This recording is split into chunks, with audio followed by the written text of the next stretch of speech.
సబితా ఇంద్రారెడ్డి గారు, అదేవిధంగా సత్యవతి రాథోర్ గారు తాండూరుకి వస్తుంటే మరి అక్కడ వికారాబాద్లో బలవంతంగా పోలీసులు వాళ్ళకు ప్రివెంటివ్ అరెస్ట్ చేయడం ఏడువరకు సమంజసం.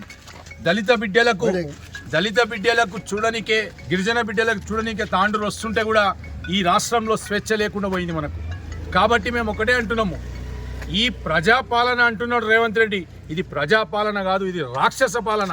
కాబట్టి మేము ఒకటే చెప్తున్నాం, ఈరోజు మా నాయకులను అడ్డుకోవడం ఏడువరకు సమంజసం. వచ్చి కనీసం మా పిల్లలకు చూండికే కూడా మాకు అవకాశం ఇయ్యరు, తల్లిదండ్రులకు అవకాశం ఇయ్యరు, మీడియా సోదరులకు అవకాశం ఇయ్యరు, ఎవ్వరికి లోపలికి కొనిస్తలేరు. ఓన్లీ కలెక్టర్ గారు మరి పోలీసులు ఒక దౌర్జన్యమే నడుస్తుంది ఇక్కడ. మేము ఒకటే చెప్తున్నాం, కలెక్టర్ గారు ఇంతకుముందు చెప్పి పోయిండు, ఒక్కటే అమ్మాయి అంటుండు, 50 బ్లడ్ శాంపుల్స్ బయటికి వెళ్తున్నాయి, 10 స్ట్రక్చర్లు కొడంగల్కి వెళ్తే తాండూరుకు వస్తున్నాయి, వీల్ చైర్స్ వస్తున్నాయి,